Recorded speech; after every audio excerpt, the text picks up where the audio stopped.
Assalamualaikum warahmatullahi wabarakatuh. Sebelumnya, halo semuanya, perkenalkan nama saya Rahmadatullah dengan NIM 2430203059.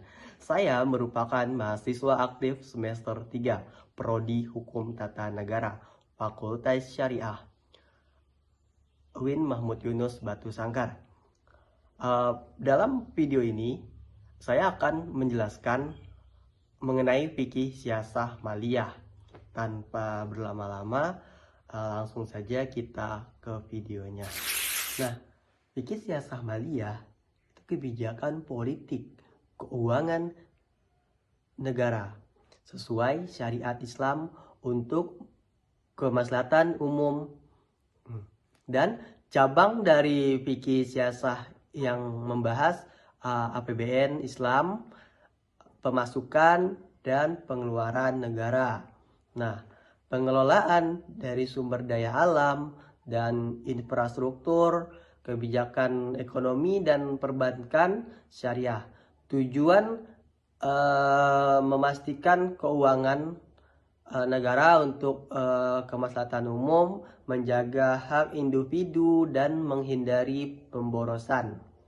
Nah, ruang lingkupnya zakat, pajak, sumber daya alam, perbankan, dan ekonomi syariah. Nah, selanjutnya itu ada prinsip utama fikih siasah maliyah. Yang pertama ada al-maslahah. Al-ammah, mengutamakan kepentingan rakyat banyak. Dan tidaklah kami mengutuskan engkau Muhammad melainkan untuk menjadi rahmat bagi seluruh alam. Terdapat pada Quran surah Al-Anbiya ayat 107. Yang kedua ada al-adil atau keadilan distribusi kekayaan dan pelayanan publik yang adil. Terdapat pada Quran surah An-Nahl ayat 90. Yang ketiga ada asyura atau musyawarah, keputusan diambil melalui musyawarah. Terdapat pada Quran Asyura ayat 38. Di mana artinya, dan bagi orang-orang yang memenuhi seruan Tuhannya, mendirikan sholat, urusan mereka diputuskan dengan musyawarah di antara mereka, dan mereka menafkahkan sebagian dari rezeki yang diberikan kepada mereka. Yang keempat ada amanah dan transparansi, yaitu pengelolaan harta publik secara jujur. Terdapat pada Quran surah An-Nisa ayat 58. Surah An-Nisa ayat 58. Bismillahirrahmanirrahim. Na'allahu ya'murukum an tu'abu wa ma ammannati illa ahliha wa izal haqqabtum bainan nasi an tahkumu bil a'li innallahu ni'man ya'izukum bihi innallah kana syami'an basiran. Ambillah zakat dari sebagian harta mereka. Hadis yaitu pemimpin adalah pengembala dan akan dimintai pertanggungjawaban atas rakyatnya. Hadis riwayat Bukhari dan Muslim. Artinya, sesungguhnya ya Allah menyuruh kamu menyampaikan amanat kepada yang berhak menerimanya. Dan apabila kamu menetapkan hukum di antara manusia, hendaklah kamu menetapkan ya dengan adil. Sesungguhnya Allah sebaik-baik yang memberi pengajaran kepadamu. Sesungguhnya Allah maha mendengar lagi maha melihat. Nah, selanjutnya prinsip tambahan terkait harta, yaitu tauhid dan istiqlal. Allah pemilik sejati manusia, hanya pengelola khalifah. Terdapat pada Quran surah Fatir ayat 39. Distribusi harta kekayaan harus didistribusikan adil dan transparan. Amanah dan akuntabilitas. pengusaha wajib menjaga keuangan publik dengan tanggung jawab. Nah, selanjutnya teori fikih siasah maliyah.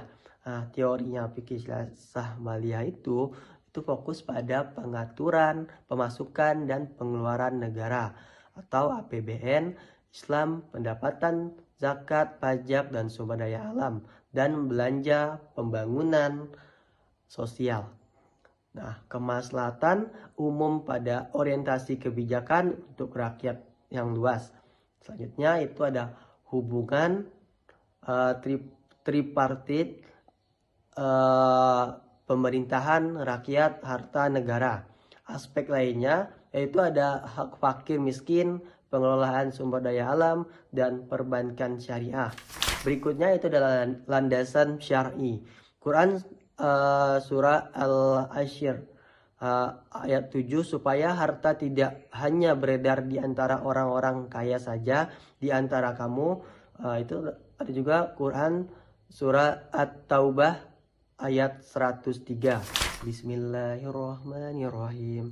Khudz min amwalihim shadaqatan tutahharuhum wa tuzakihim biha wa shalla alaihim innas salata sakannu lahum wallahu sami'un alim.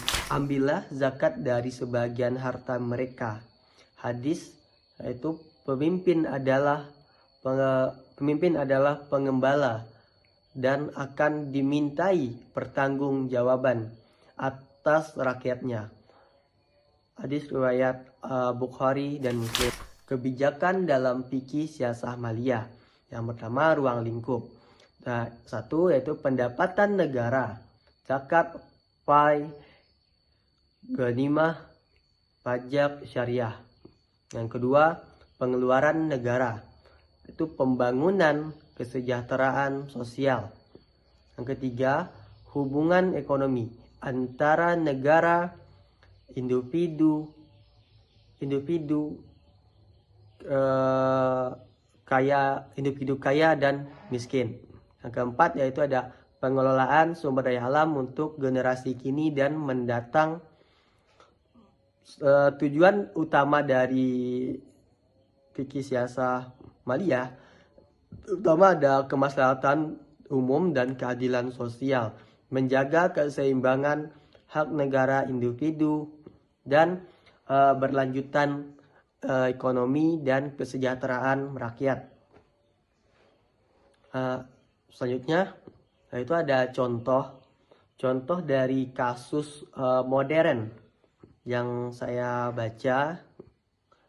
Kasus modern itu ada satu contoh kasus dari fikih siasah maliyah yang saya baca, kasus yang sedang hangat itu ya dibicarakan secara ini adalah tentang BSI, yaitu memperkuat konsisten syariah melalui ISEF 2025. Direktur Utama Bank Syariah Indonesia, Anggoro Eko Cahyono, menjelaskan saat ini literasi terhadap perbankan syariah itu masih lebih tinggi dibandingkan inklusinya. Nah, untuk itu melalui ajang ISF 2025 ini BSI ingin mendorong lebih banyak masyarakat untuk menggunakan produk syariah secara langsung.